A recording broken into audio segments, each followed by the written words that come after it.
सर्वसामान्यांच्या हक्काचा आवाज जागर जनस्थान।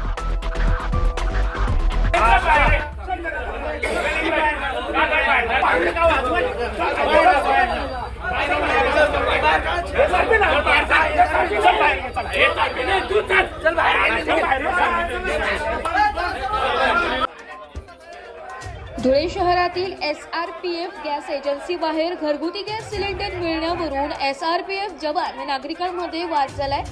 SRPF जवानास या वादामध्ये मोठ्या प्रमाणात मारहाण करण्यात आली आहे। आखाती देशांमध्ये सुरू असलेल्या युद्धाचे परिणाम आता सर्वसामान्यांना भोगावे लागत असल्याचं दिसून येत आहे। गॅस एजन्सीचा बाहेर मोठ्या प्रमाणात राडा झाल्याचं दिसून आलंय। या SRPF जवानाला मोठ्या प्रमाणात मारहाण देखील झाल्याचा प्रकार उघडकीस आलाय। गॅस एजन्सी बाहेर तणावपूर्ण परिस्थिती निर्माण झाली असून मोठ्या प्रमाणात पोलीस बंदोबस्त या ठिकाणी तैनात करण्यात आला असून पोलीस बंदोबस्तामध्ये आता गॅस एजन्सीमध्ये गॅसचे वितरण करण्यात येत आहे। गॅस वाटप केंद्र सारखी ग्रुपचा जे पेट्रोल पंपा जो आहे तिथे वाटप चालू असताना आम्ही लाईनीमध्ये उभं होतो। काही लोक बाहेर होते, काही मागे होते। एक कर्मचारी मागे घुसला, तो पण पोलीस कर्मचारी होता।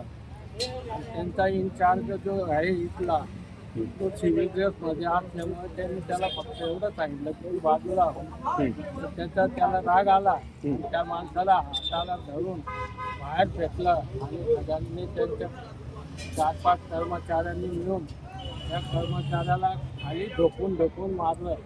हे मी डोळ्याने पाहिलेलं आहे। जागर जनस्थानसाठी प्रतिनिधी रूपक बिरारी, धुळे।